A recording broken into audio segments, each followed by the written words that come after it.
Hi అండి. Welcome to Monica vlogs.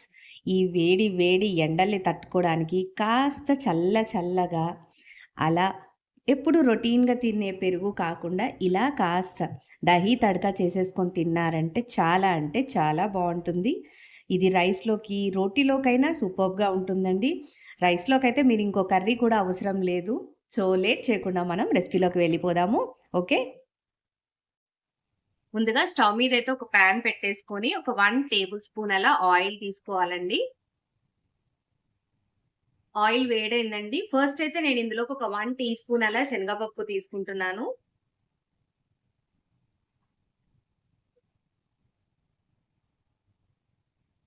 ఇప్పుడు ఇందులోకి ఒక 1 టీ స్పూన్ ఆవాలు, అలాగే ఒక 1 టీ స్పూన్ జీలకర్ర,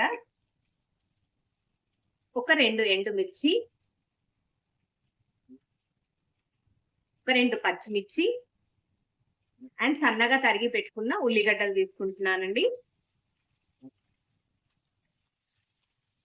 సిమ్‌లో పెట్టేసుకొని వీటన్నిటిని ఒకసారి మంచిగా కలిపేసుకోవాలి మనం. ఇందులోకి నేను ఒక కాస్త కరివేపాకు తీసుకుంటున్నాను.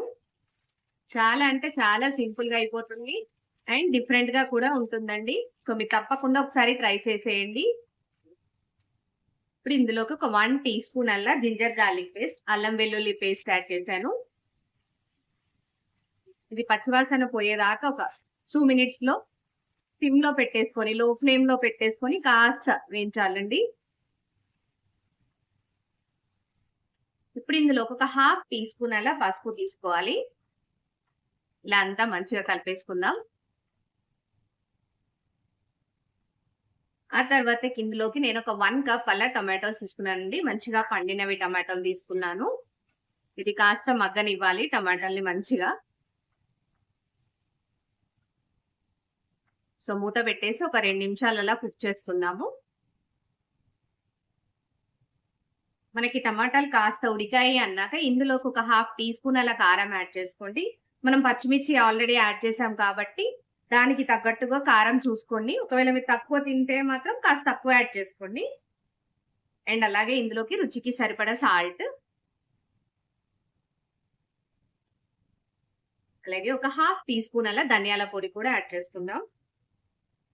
సో, వీటన్నిటిని ఒక 2 నిమిషాలు మంచిగా కుక్ చేసుకుందామండి.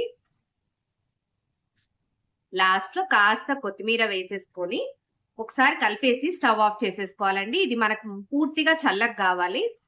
ఎందుకంటే మనం పెరుగు యాడ్ చేస్తాం కాబట్టి మంచిగా అంతా కూల్ అయిపోయాక మనం పెరుగులోకి యాడ్ చేసుకుందాము. సో, ఇది చల్లగా అయ్యేలోపు పెరుగు కలిపేసుకొని పక్కకు పెట్టుకుందాము. సో, నేను ఇప్పుడు స్టవ్ ఆఫ్ చేసేస్తున్నాను. మనకి పోపు చల్లగా అయిపోయేలోపు పెరుగు మనం తీసేసుకుందామండి. ఇక్కడైతే నేను ఒక 2 ½ కప్స్ పెరుగు తీసుకుంటున్నాను.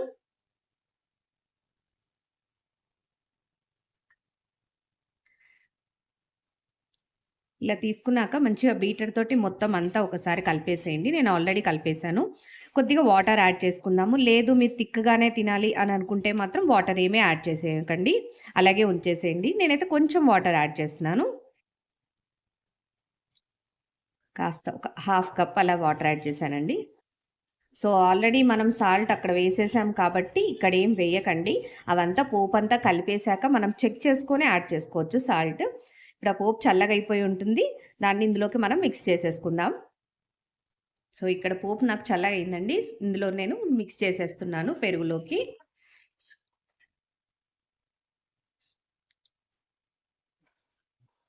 చాలా అంటే చాలా ఈజీగా అయిపోతుందండి. ఊరికే పెరుగు అని కాకుండా ఇలా ఒకసారి డిఫరెంట్‌గా ట్రై చేసేయండి. తప్పకుండా మీకు నచ్చుతుంది.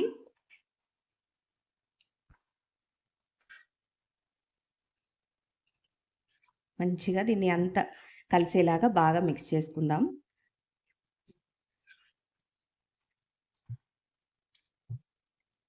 చూస్తున్నారు కదండీ! ఇలా అంతా మిక్స్ చేసేసుకోవాలి. ఇలా మిక్స్ చేసేటప్పుడు ఒకసారి టేస్ట్ చూడండి. సాల్ట్ సరిపోయిందా లేదా అని. లేదు సాల్ట్ ఓకే ఉంది అని అనుకుంటే అంతే సరిపోతుంది. ఏం యాడ్ చేసేయాల్సిన అవసరం లేదండి. లాస్ట్‌లో కాస్త కొత్తిమీర వేసేసుకొని ఒకసారి కలిపేసుకున్నామంటే అయిపోయినట్టే. మనకు మంచిగా చల్లగా పెరుగు పచ్చడి లేదా దహీ తడక అంటారు. అది రెడీ అయిపోయినట్టే. ఇలా చేస్తే మాత్రం మీరు రైస్ తోటి కర్రీ ఏమీ అవసరం లేదండి. ఇలాగే కూడా తినేసేయొచ్చు. ఓకే. మన వీడియో నచ్చిందని అనుకుంటున్నాను. నచ్చితే మాత్రం తప్పకుండా లైక్ చేయండి, షేర్ చేయండి. నా ఛానల్‌ని సబ్స్క్రైబ్ కూడా చేసేయండి. మళ్ళీ నెక్స్ట్ వీడియోలో మళ్ళీ కలుద్దాం. Thank you for watching.